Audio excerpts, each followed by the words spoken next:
രക്തത്തിലെ കൊഴുപ്പ്, അതായത് ട്രൈഗ്ലിസറൈഡും കൊളസ്ട്രോളും കൂടുന്നത് രക്തക്കുഴലിൽ കൊഴുപ്പടിഞ്ഞ് ബ്ലോക്കുകൾ ഉണ്ടാക്കും. കൊഴുപ്പടിഞ്ഞ് രക്തക്കുഴൽ ഉണ്ടാക്കുന്ന തടസ്സങ്ങളാണ് ഹാർട്ട് അറ്റാക്കും സ്ട്രോക്കും കാഴ്ചക്കുറവും വൃക്കത്തകരാറും കാലിൽ തരിപ്പും പുകച്ചിലും കറുപ്പ് നിറവും വേദനയും ഉണങ്ങാത്ത മുറിവുകൾക്കും ഒക്കെ കാരണം. ഇന്ന് 40 വയസ്സ് കഴിഞ്ഞ ഒട്ടുമിക്കവരും കൊളസ്ട്രോൾ കുറയ്ക്കാനായി ദിവസവും ഒന്നോ അതിലധികമോ ഗുളിക കഴിക്കുന്നവരാണ്. മാത്രമല്ല, കുട്ടികളുടെ പോലും രക്തപരിശോധന നടത്തിയാൽ ട്രൈഗ്ലിസറൈഡും കൊളസ്ട്രോളും ഒക്കെ കൂടുന്നതായാണ് കാണുന്നത്. എന്താണ് ഇതിന് കാരണം? എന്താണ് ഈ കൊളസ്ട്രോൾ? എന്താണ് ട്രൈഗ്ലിസറൈഡ്? കൊളസ്ട്രോൾ കുറയ്ക്കാനായി കഴിക്കുന്ന മരുന്നുകൾ ആരോഗ്യത്തെ പ്രതികൂലമായി ബാധിക്കുമോ? പാർശ്വഫലങ്ങൾ എന്തെല്ലാം? പുതിയ പഠനങ്ങൾ കാണിക്കുന്നത് കൊളസ്ട്രോൾ കുറയ്ക്കാനായി കഴിക്കുന്ന മരുന്നുകൾ ദീർഘകാലം ഉപയോഗിക്കേണ്ടി വരുന്നത് പലതരം പാർശ്വഫലങ്ങൾ ഉണ്ടാക്കാമെന്നാണ്. ജീവിതശൈലിയിലെ അപാകതകളാണ് രക്തത്തിലെ അമിത കൊഴുപ്പിനും അതുമൂലം ഉണ്ടാകുന്ന ഹാർട്ട് അറ്റാക്കിനും പക്ഷാഘാതത്തിനും ഒക്കെ കാരണം എന്നാണ് പഠനങ്ങൾ കാണിക്കുന്നത്. രക്തത്തിലെ അമിത കൊഴുപ്പ് മരുന്നില്ലാതെ ജീവിതശൈലി ക്രമീകരണത്തിലൂടെ നോർമലാക്കാൻ കഴിഞ്ഞാൽ മാത്രമേ ആരോഗ്യം ഉത്തമമായി നിലനിർത്താനാകൂ. അതെങ്ങനെ സാധ്യമാക്കാം എന്ന് നോക്കാം. ആദ്യമായിട്ട് നമ്മൾ ഈ കൊളസ്ട്രോൾ കൂടിയാൽ എന്താണ് ലക്ഷണങ്ങൾ കാണിക്കുക എന്നുള്ളതാണ്. യൂഷ്വലി നമ്മൾ കൊളസ്ട്രോൾ കൂടിത്തുടങ്ങി ആദ്യം ഒന്നും ലക്ഷണങ്ങളേ ഉണ്ടാവില്ല. പിന്നെ ഈ കൊഴുപ്പടിഞ്ഞു വരുന്നതിൻ്റെ അതിപ്പം നമ്മൾ പുറമേ ഉള്ള സ്ഥലങ്ങളിൽ പ്രത്യേകിച്ച് കണ്ണിന് ചുറ്റുമൊക്കെ ചിലർക്ക് കൊഴുപ്പടിയാം. അതായത് ആത്രോസ്ക്ലീറോസിസ് രക്തക്കുഴലുകളിൽ ഉള്ളിൽ വരുന്ന പോലെ സ്കിന്നിനടിയിൽ കൊഴുപ്പടിഞ്ഞ് സാന്തലാസ്മ എന്ന് പറയുന്ന ഒരു ഇത് വരാം. പിന്നെ കണ്ണിന് ചുറ്റും ഈ ഒരു ആർക്യൂസ് സെനിലിസ് എന്ന് പറയും. ഇത് പ്രായമായവർക്ക് കണ്ണിന് ചുറ്റും ഒരു വൈറ്റ് റിങ് പോലെ വരും. അത് നമ്മൾ നേരത്തെ കാണുകയാണെങ്കിൽ അതും കൊളസ്ട്രോളിൻ്റെ ആയിട്ട് നമുക്ക് കണക്കാക്കാം. പിന്നെ ഈ ഇപ്പം നമ്മൾ ബ്ലഡൊക്കെ പരിശോധനയ്ക്ക് എന്തിനേലൊക്കെ എടുക്കുകയാണെങ്കിൽ അത് നമുക്കറിയാമല്ലോ, കുറച്ച് നേരമൊക്കെ ഇരുന്ന് കഴിയുമ്പോൾ അത് ഒരു ക്ലിയർ അല്ലെങ്കിൽ സെൻട്രിഫ്യൂജ് ചെയ്ത് കഴിയുമ്പോൾ അതിൻ്റെ സീറം വരുമ്പം അത് ഒരു സ്ട്രോക്ക് കളറായിട്ട് അല്ല ഒരു ലൈറ്റ് ബ്രൗണിഷ് കളറായിരിക്കും, അല്ല ഒരു ലൈറ്റ് യെല്ലോയിഷ് കളറായിരിക്കും.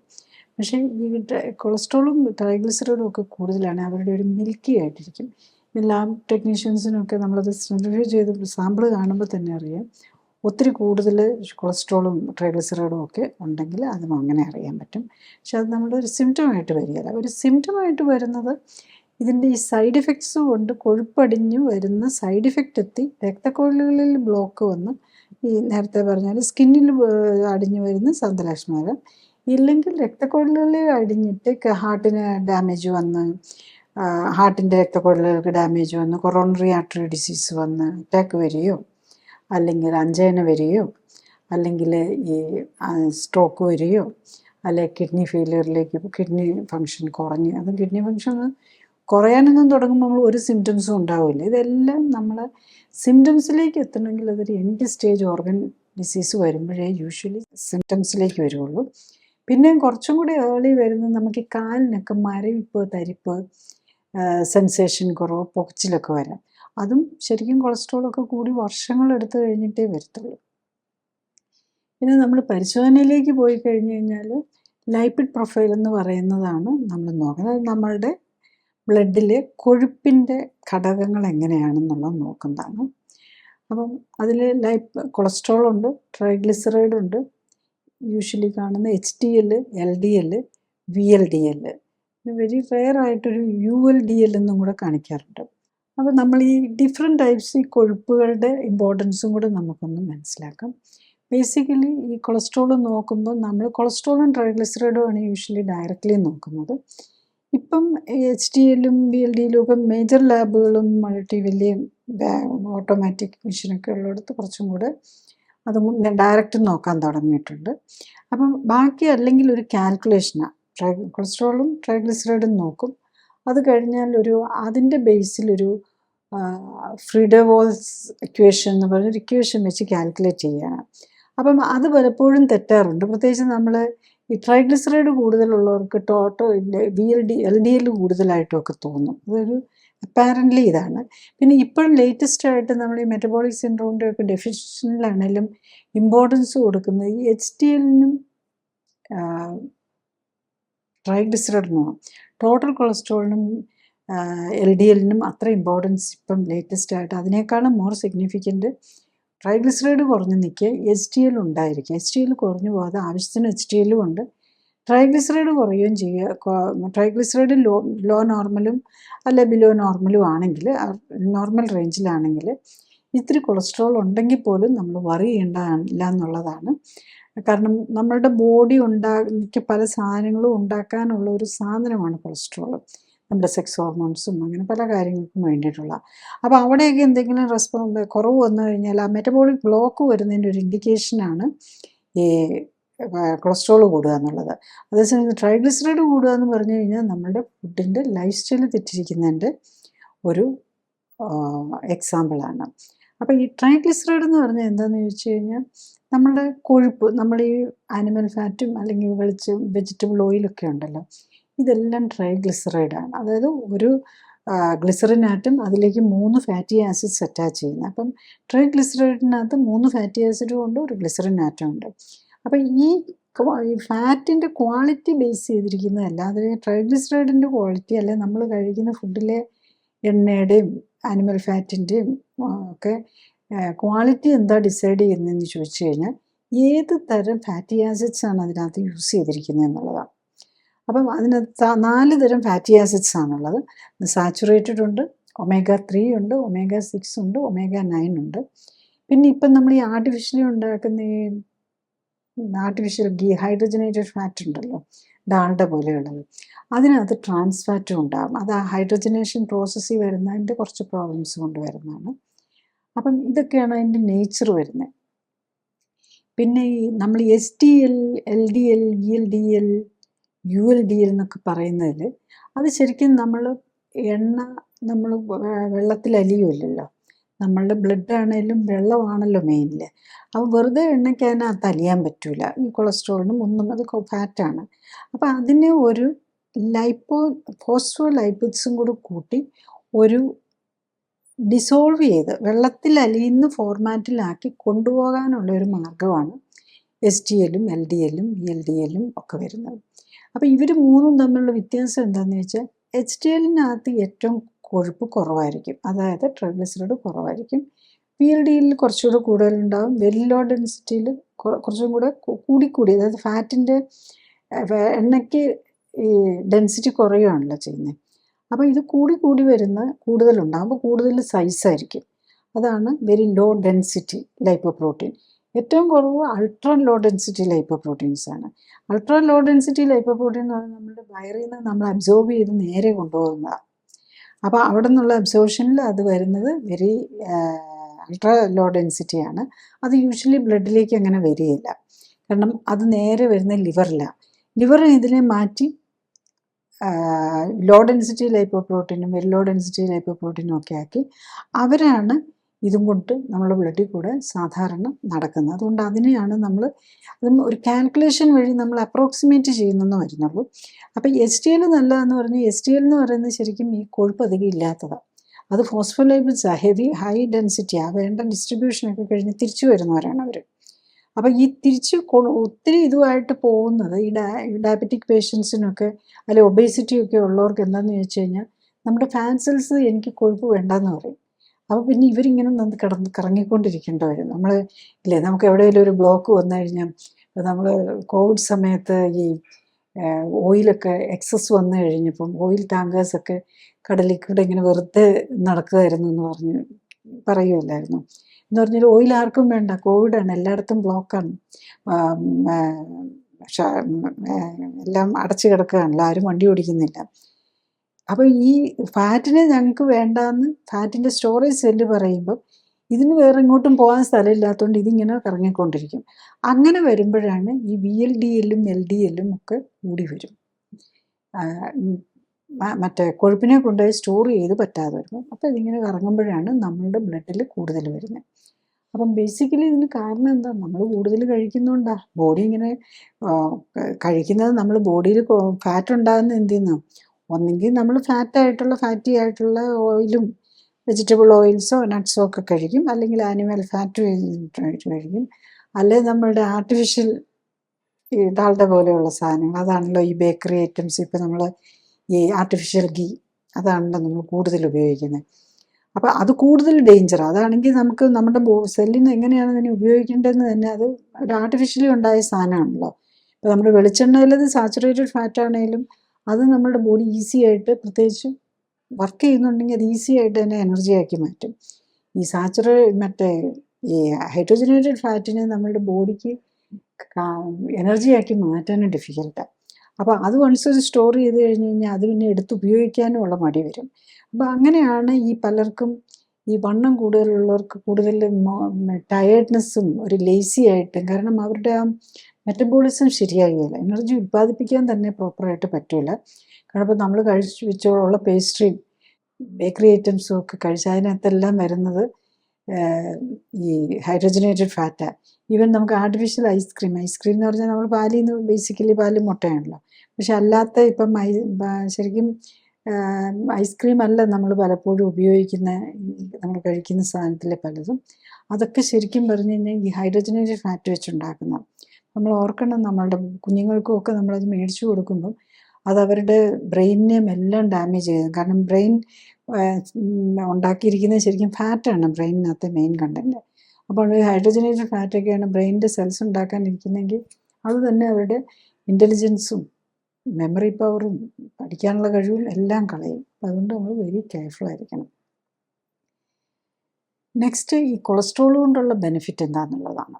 കൊളസ്ട്രോൾ എന്താണ് ചെയ്യുന്നതെന്ന്, ശരിക്കും കൊളസ്ട്രോൾ നമ്മുടെ ബോഡിക്ക് പല ഫങ്ഷൻസിനും അത്യാവശ്യമുള്ള, നമ്മുടെ സെൽ വാളിൻ്റെ, അതായത് സെല്ലിനെ കവർ ചെയ്തുകൊണ്ടൊരു ഭിത്തിയുണ്ടല്ലോ, അതിന് ഇൻറ്റഗ്രിറ്റി കൊടുക്കുന്നത് തന്നെ കൊളസ്ട്രോളാണ്.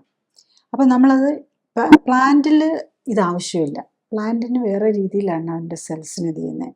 അപ്പോൾ ഈ കൊളസ്ട്രോൾ ശരിക്കും ആനിമൽസിന് മാത്രമുള്ള പ്രത്യേകതയാണ്. അതേ ചിലപ്പോൾ നമ്മൾ കാണാം, ചില പരസ്യങ്ങൾ കണ്ടിട്ടുണ്ട്, കൊളസ്ട്രോൾ ഇല്ലാത്ത വെളിച്ചെണ്ണ, അല്ലെങ്കിൽ കൊളസ്ട്രോൾ ഇല്ലാത്ത കടുകെണ്ണ, അല്ലെങ്കിൽ തവിടെണ്ണ എന്നൊക്കെ പറഞ്ഞ്. പക്ഷെ അങ്ങനെ ഒരു സാധനം നമ്മൾ ഒരു പ്ലാന്റ് പ്രോഡക്റ്റിലും കൊളസ്ട്രോൾ ഇല്ല, ഒൺലി ആനിമൽ പ്രോഡക്ട്സിൽ മാത്രമേ ഉള്ളൂ എന്ന് മനസ്സിലാക്കുക. അപ്പോൾ അങ്ങനെ ഉണ്ടെങ്കിൽ അതൊരു തട്ടിപ്പായിട്ടുള്ള ഇതാണ് പറയുന്നത്. അപ്പോൾ നമുക്ക് ഈ ഇപ്പം നമ്മൾ കഴിക്കുന്ന ആനിമൽ പ്രോഡക്ട്സിൽ ഇപ്പം നമ്മൾ ഗീയിലും ഒക്കെ കൊളസ്ട്രോൾ ഉണ്ട്. അതുപോലെ ഏറ്റവും കൂടുതൽ വരുന്നത് ശരിക്കും മുട്ടയുടെ മഞ്ഞക്കരുവിലാണ്. കാരണം ആ കുഞ്ഞും പക്ഷിക്ക് ഉണ്ടാകാനുള്ളതാണല്ലോ മുട്ട. അപ്പോൾ അതിനകത്ത് വെരി ഹൈലി കോൺസെൻട്രേറ്റഡ് ആയിട്ട് കൊളസ്ട്രോൾ ഉണ്ടാകും. പക്ഷെ നമ്മുടെ ബോഡിക്ക് ആവശ്യമുള്ള സാധനം തന്നെയാണ് കൊളസ്ട്രോൾ എന്നുള്ളതാണ്. അത് എന്തിനൊക്കെയാണ് വേണ്ടി വരുന്നത്? ഒന്ന് ഈ സെൽ വാൾ ഉണ്ടാക്കാൻ വേണം, പിന്നെ നമ്മുടെ ദഹനരസം, ബൈൽ ആസിഡ്സ്, പിത്തരസം എന്ന് പറയുമല്ലോ, അതുണ്ടാക്കണമെങ്കിൽ വേണം, അത് കൊളസ്ട്രോളാണ് അതിൻ്റെ ബേസ്. പിന്നെ വൈറ്റമിൻ ഡി ഉണ്ടാക്കാൻ, വൈറ്റമിൻ ഡി നമ്മൾ സൂര്യപ്രകാശത്തിൽ നിന്ന് നമുക്ക് വൈറ്റമിൻ ഡി ഉണ്ടാക്കണമെങ്കിൽ കൊളസ്ട്രോൾ വേണം. ഈവൻ വൈറ്റമിൻ ഡി ഡെഫിഷ്യൻസി ഉണ്ടെങ്കിൽ കൊളസ്ട്രോളിൻ്റെ അളവ് കൂടും. കാരണം എന്തെങ്കിലും ഒരു സാധനത്തിന് കുറവുണ്ടെങ്കിൽ അത് ബോഡി അതുണ്ടാക്കാനുള്ള സാധനം കൂടുതലുണ്ടാക്കും. അപ്പം നമ്മൾ വൈറ്റമിൻ ഡി ഡെഫിഷ്യൻസി ഉള്ളവർക്ക് കൊളസ്ട്രോൾ കൂടുതലായിരിക്കും. പിന്നെ സെക്സ് ഹോർമോൺസ് ഉണ്ടാക്കാനായിട്ട് വേണം. ഇപ്പം ഈ എന്തെങ്കിലും നമ്മൾ ഈ കൊളസ്ട്രോളിന് വേണ്ടിയിട്ട് മരുന്ന് കഴിച്ച് നമ്മൾ ഈ കൊളസ്ട്രോൾ കുറയ്ക്കാൻ നോക്കുമ്പോൾ നമ്മുടെ ഈ കാര്യങ്ങളെല്ലാം, even hormone production, sex hormones മാത്രമല്ല, സ്റ്റിറോയ്ഡ് ഹോർമോൺസ് നമുക്കറിയാമല്ലോ. നമുക്ക് പലപ്പോഴും വലിയ രോഗങ്ങളൊക്കെ വന്നു കഴിയുമ്പം നമ്മൾ സ്റ്റിറോയ്ഡ് ഹോർമോണാണല്ലോ ഇഞ്ചെക്ട് ചെയ്യുന്നത്, പ്രത്യേകിച്ച് ആനഫിലാക്സിസ് ഒക്കെ. കാരണം നമ്മൾക്ക് ബോഡിയിൽ ഒരു സ്ട്രെസ്സ് വരുമ്പോൾ നമ്മളുടെ ബോഡി റിലീസ് ചെയ്യുന്ന ഒരു ഹോർമോണാണ് സ്റ്റിറോയിഡ്. അപ്പോൾ ആ സ്റ്റിറോയിഡ് വേണ്ടതും ആവശ്യമാണ്, നമുക്ക് ബോഡിക്ക് സ്റ്റിറോയിഡ് ആവശ്യമുള്ളതാണ്. അപ്പോൾ സ്റ്റിറോയിഡ് ഹോർമോൺ ഉണ്ടാക്കണമെങ്കിലും കൊളസ്ട്രോൾ വേണം. പിന്നെ ഒരു കോഎൻസൈം Q10 എന്നൊക്കെ പറഞ്ഞ് വേറെ കുറച്ചും കൂടെ നമുക്ക് സാധാരണ നമ്മൾ കേൾക്കുന്നതല്ലാതെ കുറേ കാര്യങ്ങളുണ്ട്. പക്ഷേ ഇപ്പോൾ അതൊക്കെയൊക്കെ സപ്ലിമെൻറ്റ്സ് ഉണ്ട്. അപ്പോൾ പലപ്പോഴും ഈ ഡോക്ടേഴ്സൊക്കെ കുറച്ചും കൂടെ അഫോർഡബിൾ ആയിട്ടുള്ളവർക്ക് ഈ കൊളസ്ട്രോളിന് വേണ്ടിയിട്ട് മരുന്ന് കഴിച്ചുകൊണ്ടിരിക്കുമ്പോൾ ഹാർട്ട് പേഷ്യൻസിനൊക്കെ ഈ കോഎൻസൈം Q10 കൂടെ കൊടുക്കാറുണ്ട്. പ്രത്യേകിച്ച് ന്യൂട്രീഷൻ ഓറിയൻറ്റഡ് ആയിട്ടുള്ള ഡോക്ടേഴ്സ് ഈ കൊളസ്ട്രോളിന് മരുന്ന് കഴിക്കുന്നത്. കാരണം എന്താണെന്ന് വെച്ചാൽ ഈ കോഎൻസൈം Q10 നമ്മളുടെ ബോഡിയിലെ ഹീലിങ്ങിനും ഒക്കെ വളരെ ഇമ്പോർട്ടൻ്റ് റോളുണ്ട്. അപ്പം അങ്ങനെയുള്ളപ്പം ഈ കൊളസ്ട്രോളിന് മരുന്ന് കഴിച്ചുകൊണ്ടിരിക്കുമ്പോൾ ഇതുണ്ടാവില്ല.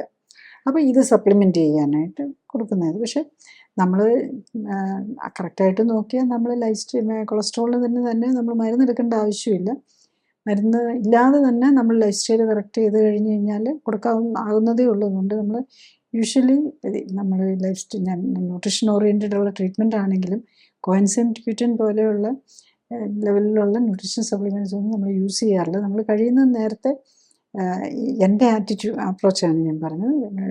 നമ്മൾ കഴിയുന്ന നേരത്തെ കൊളസ്ട്രോളിൻ്റെ മരുന്നിൽ നിന്ന് മാറാമെന്നുള്ളതാണ് നമ്മളതിന് ഇമ്പോർട്ടൻസ് കൊടുക്കുന്നത്.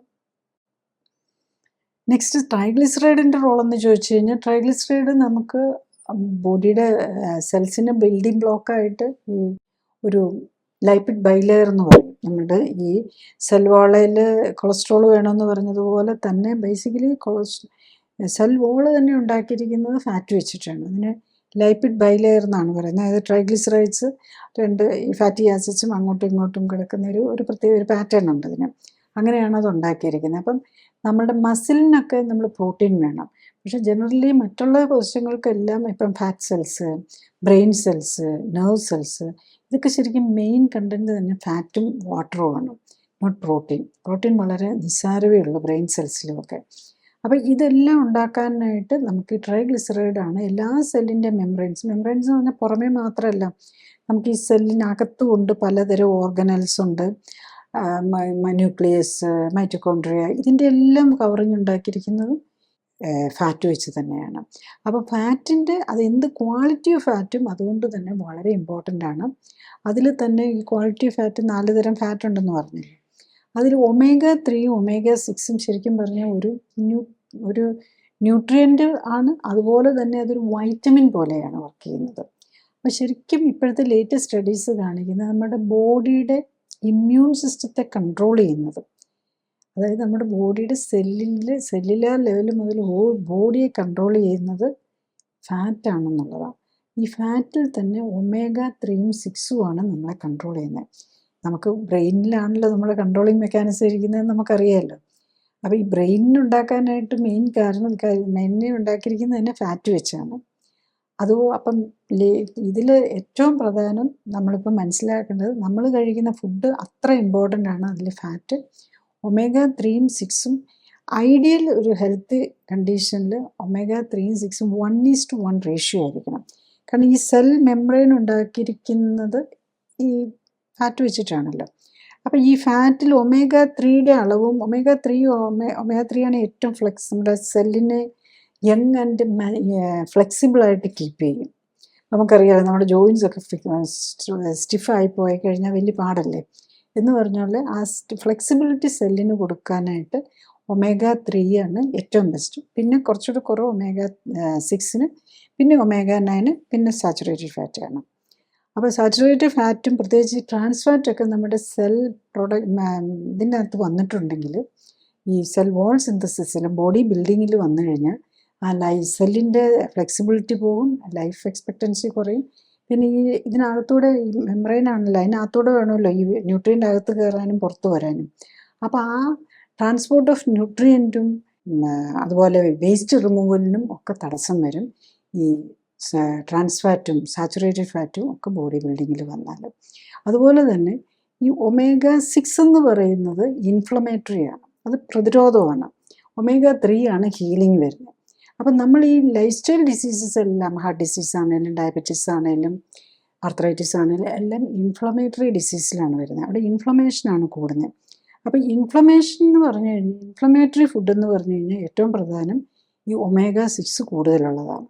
ആൻറ്റി ഇൻഫ്ലമേറ്ററി ഫുഡ് അല്ലെങ്കിൽ ഹീലിംഗ് ഫുഡ് എന്ന് പറഞ്ഞാൽ അവിടെ കൂടുതൽ omega-3 ഉള്ള ഫുഡാണ് നമുക്ക് ഹീലിങ്ങിന് വേണ്ടത്. പക്ഷെ നമ്മളുടെ ഒരു പ്രോബ്ലം എന്താണെന്ന് വെച്ചാൽ, നാച്ചുറൽ ഫുഡിൽ നമ്മൾ omega-6 ഒത്തിരി ഹൈയുമാണ്, omega-3 തീരെ കുറവുമാണ്.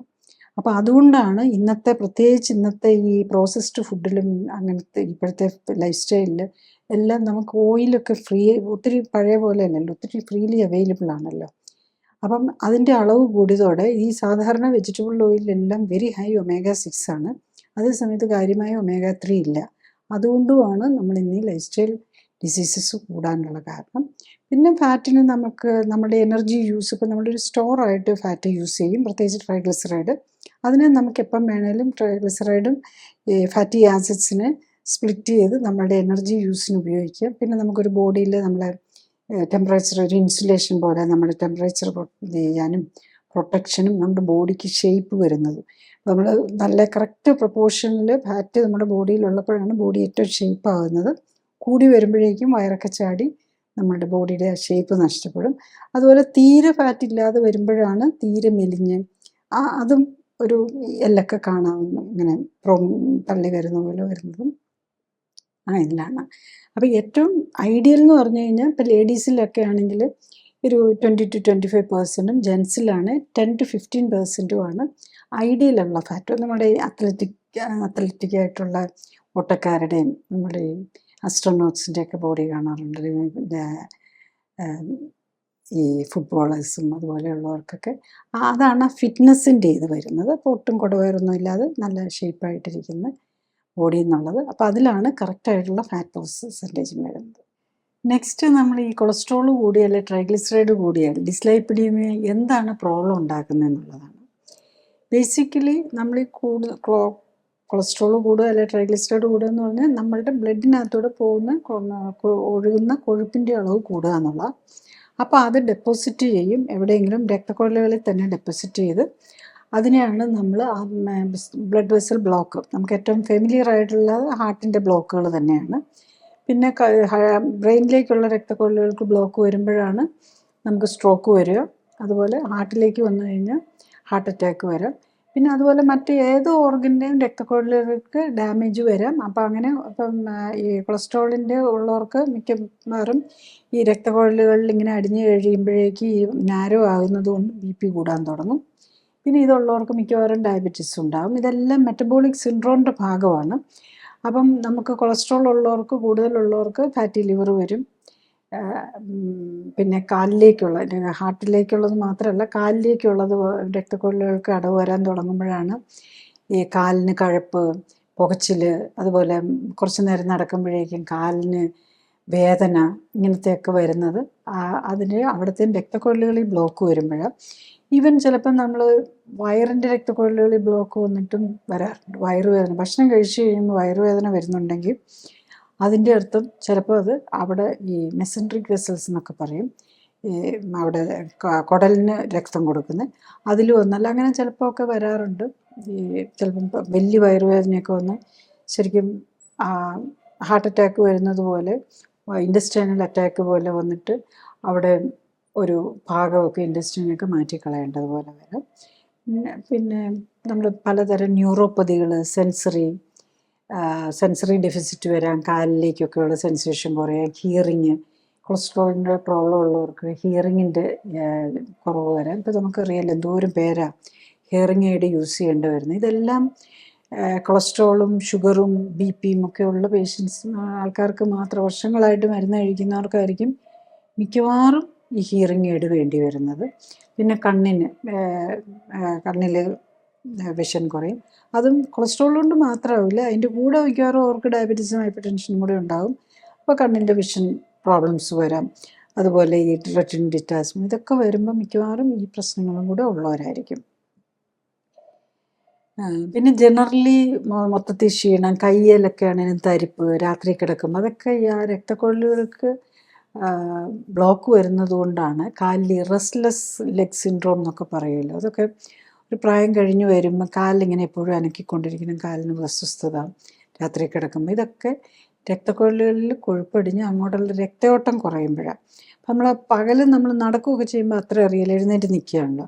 ഇത് കിടന്നു കഴിഞ്ഞ് പിന്നെ കാലിൽ ഒരു തണുപ്പും കൂടെ ഒക്കെ വന്ന് അടിച്ചു കഴിയുമ്പോഴേക്കായിരിക്കും ഈ നംനെസ്സും അല്ല. അതാണ് രാത്രിയിലാണ് പലർക്കും കാലിനും കൈക്കും ഒക്കെ തരിപ്പും മരവിപ്പും പുകച്ചിലുമൊക്കെ വരുന്നത്. പിന്നെ കുറച്ചും കൂടെ മറ്റുള്ള ഈ ഓട്ടോണോമിക് നെർവ് സിസ്റ്റം, ഇതിപ്പം രക്തക്കൊഴലുകളെന്ന് പറയുമ്പം നെർവ്സിനും ഒക്കെ രക്തക്കൊഴലുകൾ വേണം. അപ്പം മറ്റുള്ള ഈ നമ്മളുടെ ഓട്ടോണോമിക് നമ്മൾ അറിയാതെ തന്നെ പ്രവർത്തിക്കുന്ന ഹാർട്ടിൻ്റെയും പ്രഷർ കൺട്രോൾ ചെയ്യുന്ന അവരെയൊക്കെ എഫക്റ്റ് ചെയ്യുമ്പോൾ ആ നെർവ്സിനെയൊക്കെ എഫക്റ്റ് ചെയ്യുമ്പം തലകറക്കം, പിന്നെ ചുറ്റുന്ന പോലെ വരുമല്ലോ. അതിപ്പം നമ്മുടെ ഹിയറിങ് വെസ്റ്റിബുലാർ ചെവിയായിട്ട് ബന്ധപ്പെട്ട വെസ്റ്റിബുലാർ സിസ്റ്റത്തെ രക്തക്കൊഴലുകൾക്ക് കുറയുകയൊക്കെ ചെയ്തു കഴിഞ്ഞാൽ ഹിയറിംഗ് പ്രോബ്ലംസ്, പിന്നെ ഈ ട്രാൻസിയൻറ്റ് ഇസ്കീമിക് അറ്റാക്ക് എന്ന് പറയും. അപ്പം ചിലപ്പം ചെറിയ ചെറിയ ബ്രെയിൻ അറ്റാക്ക് പോലെ വരുന്നത്. അപ്പം സ്പീച്ച്, മെമ്മറി പലപ്പോഴും പതുക്കെ പതുക്കെ പതുക്കെ ആയിരിക്കും മെമ്മറിയൊക്കെ കുറഞ്ഞു വരുന്നത്. അത് ഈ കൊഴുപ്പടിഞ്ഞിട്ട് ആ രക്തക്കൊഴലുകൾക്ക്, ബ്രെയിനിലെ രക്തക്കൊഴലുകൾക്ക് ഓക്സിജൻ കിട്ടാതെ, ന്യൂട്രിഷൻ കിട്ടാതെ വരുമ്പോഴാണ് ഈ ബ്രെയിനിലെ ഡീജനറേറ്റീവ് ഡിസീസ്, ഡെമെൻഷ്യ, ഓർമ്മക്കുറവ്, അൽഷിമേഴ്സ് ഡിസീസ്, ഈവൻ പാർക്കിൻസോണിസം, ഇതുമൊക്കെ ആയിട്ട് ഇപ്പോഴത്തെ ലേറ്റസ്റ്റ് സ്റ്റഡീസ് കാണിക്കുന്നത് ഇതെല്ലാം കണക്റ്റഡ് ആണെന്നുള്ളതാണ്. മിക്കവാറും ഈ പാർക്കിൻസോണിസവും അൽഷിമേഴ്സും ഒക്കെ വരുന്നത് ഒരു രോഗമില്ലാത്ത ഇതിരിക്കുന്നവർക്കല്ല. അവർക്ക് ഓൾറെഡി വർഷങ്ങളായിട്ട് ഡയബറ്റീസും ഹൈപ്പർ ടെൻഷനും കൊളസ്ട്രോളും ഒക്കെ ഉള്ളവർക്കാണ് ഈ രോഗങ്ങൾ വരുന്നത്.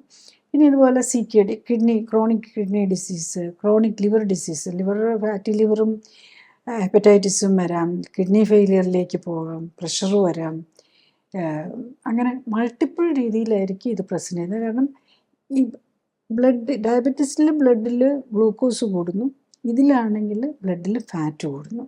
അപ്പം ഇതെല്ലാം മെറ്റബോളിസത്തിൻ്റെ അഫക്റ്റ് ചെയ്യുന്നത്. അപ്പോൾ അവിടെ ഷുഗർ കൂടുന്നു, ഇവിടെ കൊളസ്ട്രോൾ കൂടുന്നു. ഷുഗർ വൺസ് കൂടി ഒരു പരിധി വിട്ട് കഴിഞ്ഞ് കഴിഞ്ഞാൽ നാച്ചുറലി ട്രൈഗ്ലിസറൈഡും ഫാറ്റും കൂടെ കൂടാൻ തുടങ്ങും.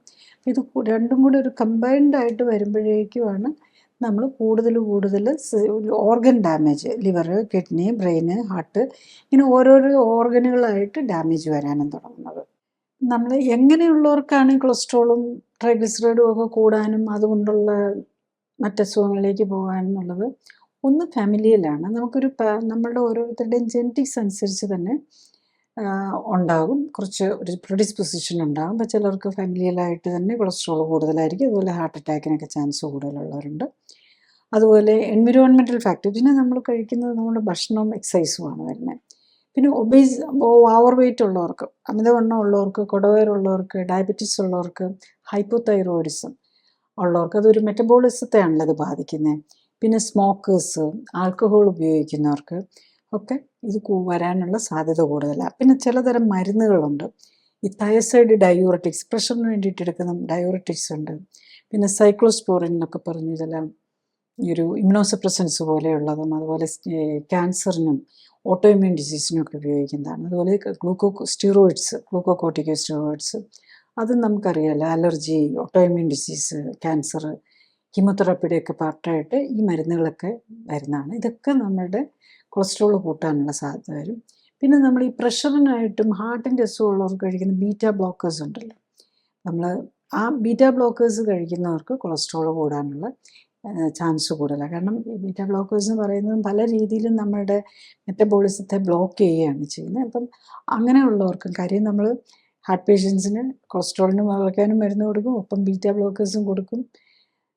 എല്ലാം കൂടെ ഒരു കമ്പൈൻഡ് ഒരു മിക്സ്ഡായിട്ടാണ് വരുന്നത് ശരിക്കും പറഞ്ഞാൽ. പിന്നെ ചില ഈ റെറ്റിനോയിക് ആസിഡ് എന്നും പറഞ്ഞ് നമ്മുടെ ഒരു വൈറ്റമിൻ എയുടെ ഒരു പ്രത്യേക ഫോമാറ്റ്, അത് ഈ പിമ്പിൾസ് അങ്ങനത്തെ ചില കാര്യങ്ങൾക്ക് വേണ്ടിയിട്ട് ഉപയോഗിക്കാറുണ്ട്. അതും കൊളസ്ട്രോൾ കൂട്ടും. ഹൈ ഡോസിൽ ഉപയോഗിക്കുമ്പോൾ അതും കൊളസ്ട്രോൾ കൂട്ടും. പിന്നെ പല സൈക്യാട്രിക് മെഡിസിൻസ് പലതിനും, അതുപോലെ ആൻറ്റി കൺവൾസൻ്റ്, ബ്രെയിനിൻ്റെ എപ്പിലെപ്സിക്കൊക്കെ പോലെ ഉപയോഗിക്കുന്ന മരുന്നുകൾ, HIV വേണ്ടി ഉപയോഗിക്കുന്ന മരുന്ന്, ഇൻ്റർഫെറോൺസ്, ഇങ്ങനത്തെ കുറേ മരുന്നുകൾ കൊളസ്ട്രോൾ കൂട്ടാൻ സാധ്യതയുണ്ടെന്നുള്ളതാണ്. പിന്നെ നമ്മൾ നെക്സ്റ്റ് കൊളസ്ട്രോളിന് വേണ്ടിയിട്ട് കൊടുക്കുന്ന മരുന്നുകൾ എന്തൊക്കെയാണെന്നുള്ളതാണ്. അപ്പോൾ അതിലേറ്റവും അതിൻ്റെ പ്രോബ്ലംസും എന്താണ്, നമുക്ക് ഒരു മരുന്നുകൾ അറിയണം, അതിൻ്റെ പ്രോബ്ലംസും കൂടെ അറിയണമല്ലോ. കാരണം ഇന്നിപ്പോൾ ഉള്ളതിൽ ഒരു പ്രായപൂർത്തിയായവരിലൊരു 60 to 80% കൊളസ്ട്രോളിന് മരുന്ന് കഴിക്കുന്നവരായിരിക്കും.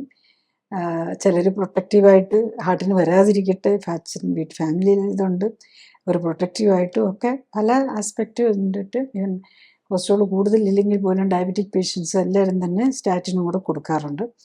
അപ്പോൾ ഈ സ്റ്റാറ്റിനാണ് ഏറ്റവും പ്രധാനമായിട്ട് നമ്മൾ കൊളസ്ട്രോൾ കുറയ്ക്കാനായിട്ട് ഉപയോഗിക്കുന്നത്. സ്റ്റാറ്റിൻ എന്ന് പറഞ്ഞു കഴിഞ്ഞാൽ HMG-CoA റിഡക്റ്റേഴ്സ് ഇൻഹിബിറ്റർ എന്നാണ് അതിൻ്റെ പേര് വരുന്നത്. ഈ സ്റ്റാറ്റിൻ ഗ്രൂപ്പ് മെഡിസിൻസ് അതെല്ലാം നമ്മൾ കൊളസ്ട്രോളിൻ്റെ ഒരു ഉണ്ടാക്കുന്ന പ്രോസസ്സിലെ ഒരു എൻസൈമാണ്. അപ്പോൾ അതിനെ ബ്ലോക്ക് ചെയ്യുകയാണ്. അപ്പം ഡെഫിനറ്റ്ലി നമ്മൾ ആ മരുന്ന് കഴിച്ചു കഴിഞ്ഞാൽ വിതിൻ എ വീക്ക് കൊളസ്ട്രോൾ കുറഞ്ഞിട്ടുണ്ടാകും. പിന്നെ ആദ്യം നമ്മൾ 5 മില്ലിഗ്രാം കഴിച്ചാൽ മതിയാവും.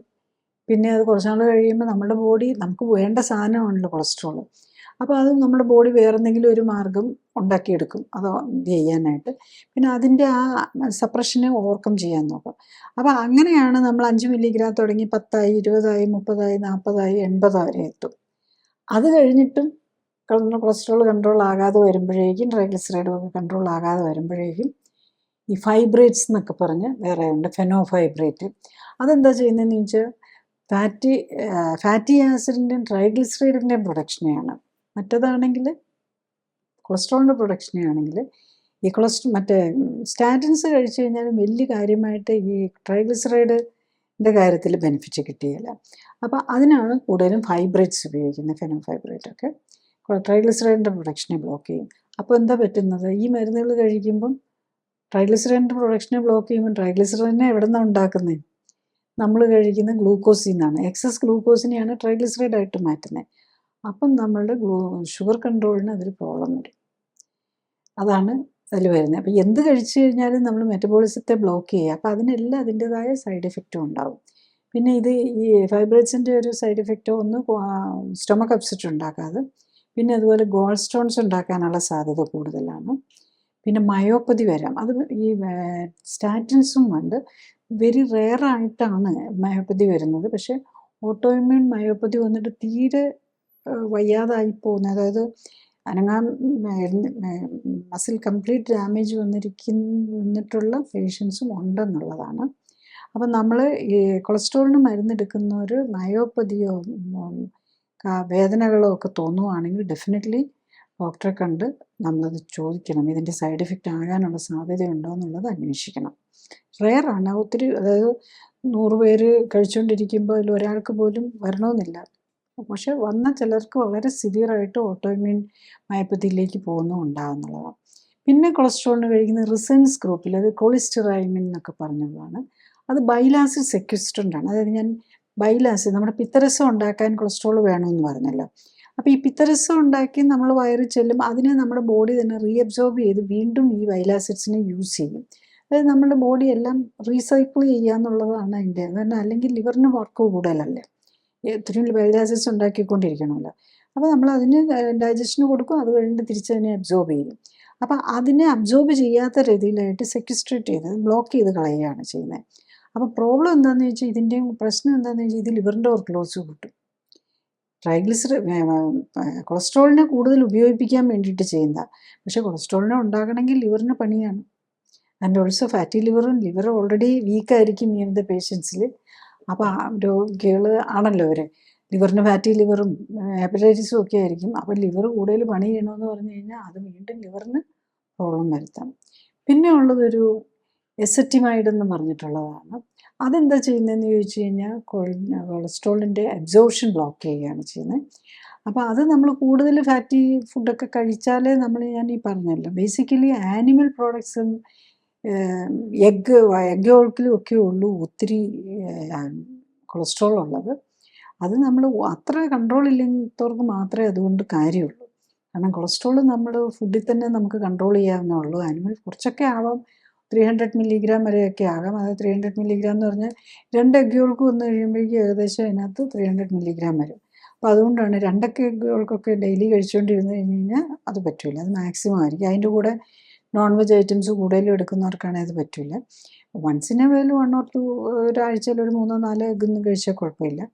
അല്ലാതെ കൂടുതൽ കഴിച്ചു കഴിഞ്ഞാൽ, അതുപോലെ ടൂ മച്ച് ആനിമൽ ഫുഡ് പ്രോഡക്ട്സും പ്രത്യേകിച്ച് ആനിമൽ ഫാറ്റും ഒക്കെ യൂസ് ചെയ്ത് കഴിഞ്ഞാൽ, പിന്നെ എസറ്റമൈഡും കൂടെ കഴിക്കാം, അതായത് ഇതിൻ്റെ അബ്സോർഷനെ. പക്ഷേ ഇപ്പോൾ കൊളസ്ട്രോളിൻ്റെ അബ്സോർഷൻ മാത്രമല്ല, പലപ്പോഴും പല വൈറ്റമിൻസിൻ്റെയൊക്കെ അബ്സോർഷനെ കൂടെ ബ്ലോക്ക് ചെയ്തെന്നിരിക്കും. പിന്നെ വേറൊരു മരുന്ന് ലോമിറ്റാപ്പൈഡ് എന്നുള്ളതാണ്. അതും നമ്മുടെ മൈക്രോസോമൽ ട്രൈഗ്ലിസറൈഡ് ട്രാൻസ്ഫറിന്, അതായത് ട്രൈഗ്ലിസറൈഡിൻ്റെ സിന്തസിസിനെ ബ്ലോക്ക് ചെയ്യുന്ന ഒരു തരം മരുന്നാണത്. അപ്പോൾ അതിനും അതിൻ്റേതായ സൈഡ് ഇഫക്ട്സ് വരും. ഡെഫിനറ്റ്ലി ട്രൈഗ്ലിസറൈഡ് ബ്ലോക്ക് വരുമ്പം ഷുഗറിൻ്റെ ഡയബറ്റിക് കൺട്രോളിനെയൊക്കെ എഫക്റ്റ് ചെയ്യാം. പിന്നെ നിക്കോട്ടിനിക് ആസിഡ്, അതൊരു വൈറ്റമിനാണ് ശരിക്കും പറഞ്ഞാൽ. വൈറ്റമിനായിട്ട് അത് ശരിക്കും പറഞ്ഞാൽ ഒരു ദിവസം 15 ഗ്രാം മതി, 15 മില്ലിഗ്രാം മതി. പക്ഷേ അതിന് 500 to 3000 മില്ലിഗ്രാം ആയിട്ട് കൊടുത്ത് ഈ കൊളസ്ട്രോളും ട്രൈഗ്ലിസറൈഡും ഒക്കെ കൺട്രോൾ ചെയ്യാനായിട്ട് നോക്കാറുണ്ട് വെരി റെസിസ്റ്റൻസ് കേസിൽ. അപ്പോൾ അതിൻ്റെ ഒരു സൈഡ് എഫക്റ്റ് എന്താണെന്ന് ചോദിച്ചു കഴിഞ്ഞാൽ ഭയങ്കര ചൂട് വരും, ഹോട്ട് ഫ്ലാഷസ് പോലെ വരും, പിന്നെ ലിവർ ഡാമേജ് വരാം. കാരണം ഇത് 15 മില്ലിഗ്രാമേ ആവശ്യമുള്ളൂ. അങ്ങനെയുള്ളപ്പോഴാണ് നമ്മൾ ദിവസവും 500 മുതൽ 3000 യൂണിറ്റ് വരെ എടുക്കുന്നത്. അപ്പോൾ അത്ര വരുമ്പോൾ ഡെഫിനറ്റ്ലി അത്രയൊന്നും താങ്ങാൻ നമുക്ക് ലിവറിന് പ്രോബ്ലം വരാൻ ചാൻസ് ഉണ്ട്. പിന്നെ ഇപ്പോൾ പലരും കണ്ടിട്ട് കാണും ഒരു വാക്സിൻ വന്നു, കൊളസ്ട്രോൾ കുറയ്ക്കാൻ വാക്സിൻ വന്നു എന്നൊക്കെ. അതൊരു എന്താ മാബ് ഗ്രൂപ്പിൽ ഒരു ഇമ്മ്യൂണോതെറാപ്പി പോലെയുള്ളതാണ്. ഇവോലോ മാബ് എന്നും പറഞ്ഞ് ഒരു അതാണ്. അതിൽ ശരിക്കും നമ്മളുടെ ഒരു antibodies against the protein PCSK9 എന്ന് പറഞ്ഞൊരിതാണ് വരുന്നത്.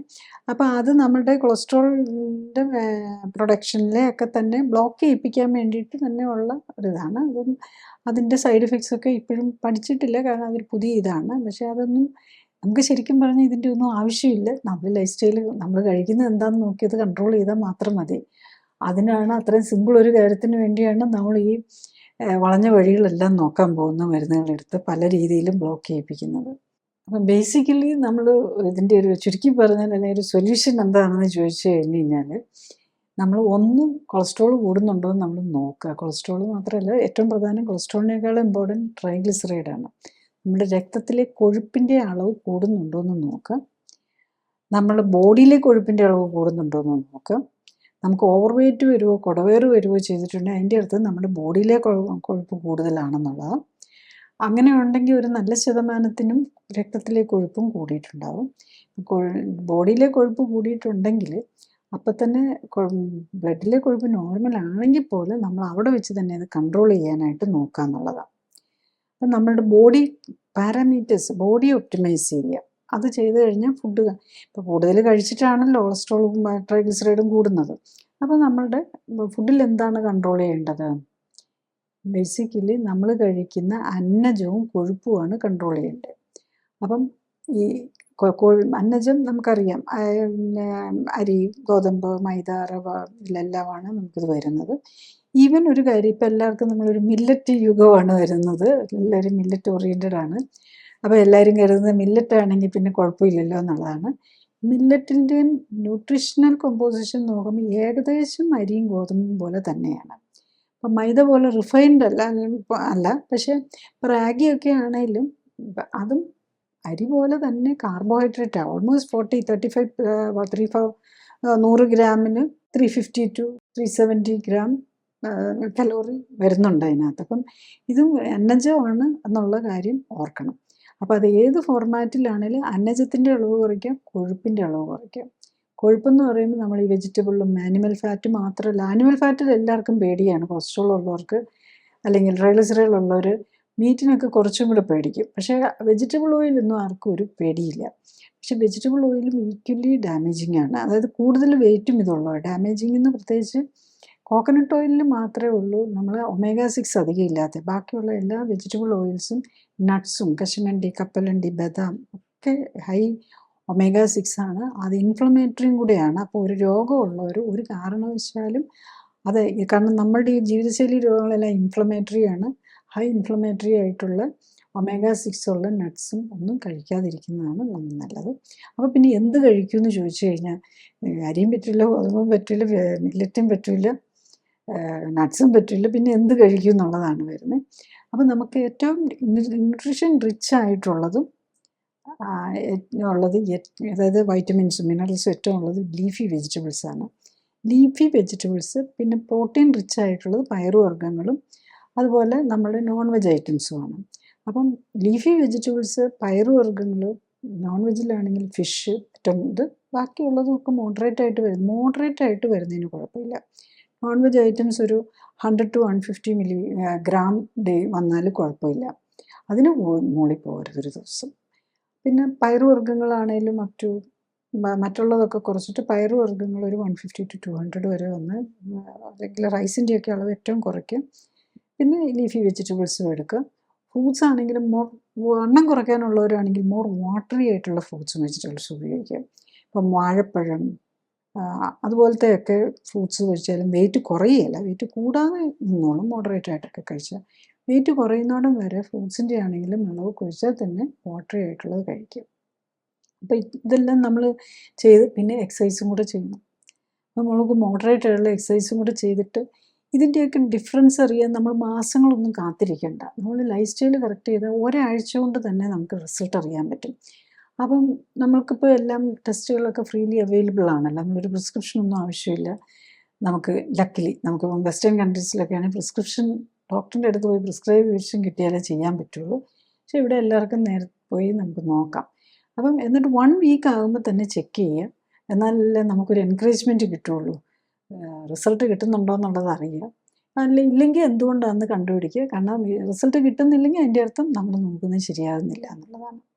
നമുക്ക് സാധാരണ കൊളസ്ട്രോളിന് മാത്രമേ ഒരു പ്രശ്നമുള്ളൂ, ഇത് മാത്രം തുടങ്ങിയവർക്ക് സ്വയം ഇങ്ങനെയൊക്കെ നോക്കിയാൽ പറ്റുന്നതേ ഉള്ളൂ. പക്ഷേ ട്രൈഗ്ലിസറൈഡും ഒക്കെ കൂടി ഹാർട്ട് പ്രോബ്ലം വന്നു, കിഡ്നി പ്രോബ്ലം വന്നു, ഡയബറ്റീസും ഉണ്ട്, പ്രഷറും ഉണ്ട്, ടൂ മെനി മരുന്നും എടുത്തുകൊണ്ടിരിക്കുന്നവരാണെങ്കിൽ സെൽഫ് നോക്കാൻ പറ്റുകയില്ല. അങ്ങനെ വരുമ്പോഴാണ് നമ്മൾ ഒരു clinically supported lifestyle correction പോലെ എടുക്കണം. അപ്പം നമുക്കൊരു മോണിറ്ററിങ് കിട്ടിയാൽ മാത്രമേ ഈ മരുന്നുകളിൽ നിന്നും കൂടെ മോചനം നേടാൻ പറ്റുള്ളൂ. അപ്പോൾ മരുന്നാണെങ്കിൽ നമുക്ക് മിക്കവാറും ഈ ലൈഫ് സ്റ്റൈൽ ഇത്തരം പ്രോബ്ലംസിൻ്റെ എല്ലാം മരുന്ന് കറക്റ്റായിട്ട് ഒരു ക്ലിനിക്കൽ സപ്പോർട്ടോടെ കറക്റ്റായിട്ട് എടുക്കുകയാണെങ്കിൽ എല്ലാത്തിൽ നിന്നും മാറാൻ പറ്റുന്നതേ ഉള്ളൂ. മരുന്നെല്ലാം ഇതിനെ മന്ത് മിക്കവാറും കുറച്ചുകൊണ്ടുവന്ന് നിർത്താൻ പറ്റും.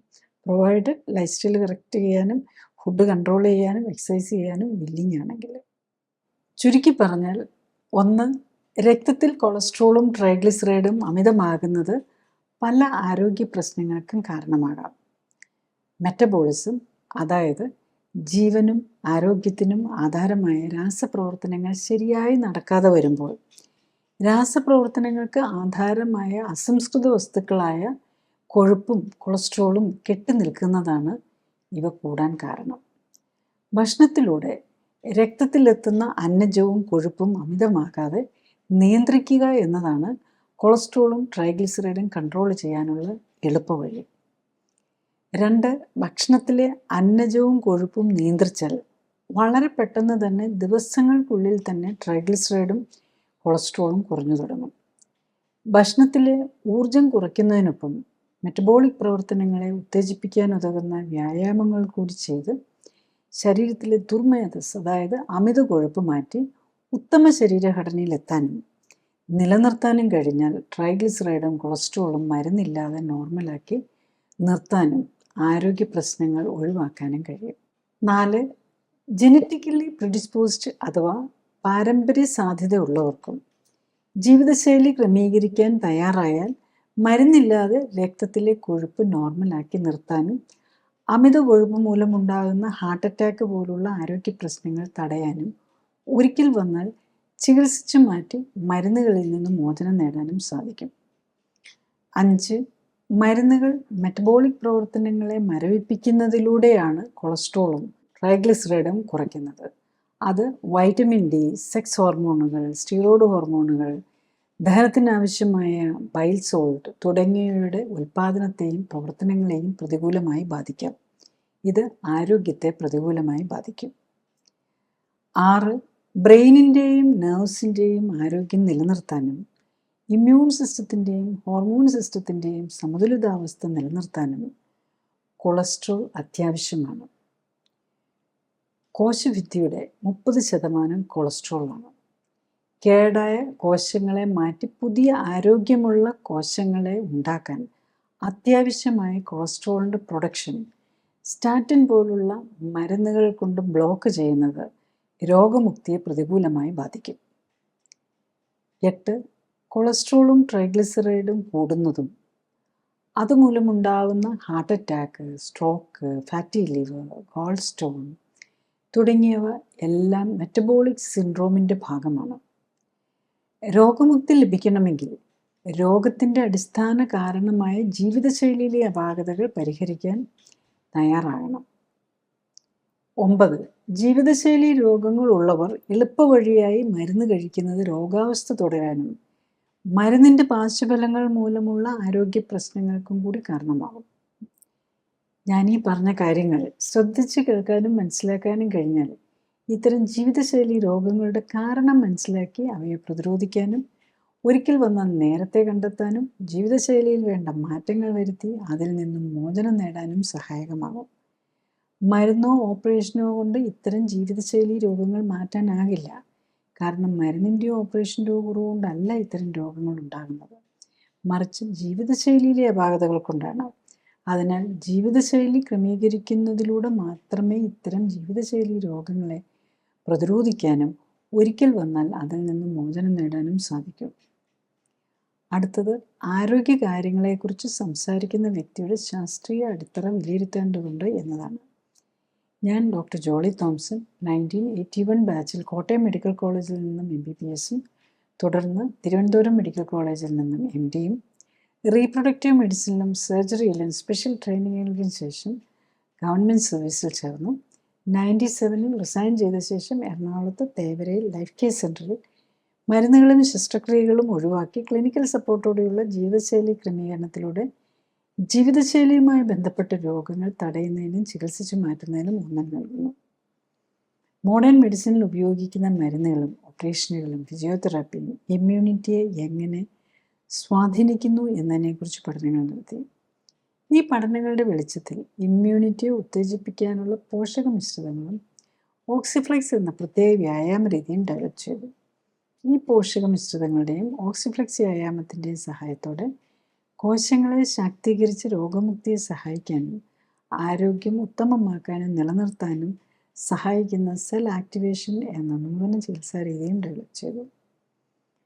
അടുത്തതായി, എന്താണ് ക്ലിനിക്കലി സൂപ്പർവൈസ്ഡ് ആൻഡ് സപ്പോർട്ടഡ് ജീവിതശൈലി ക്രമീകരണം എന്നതാണ്.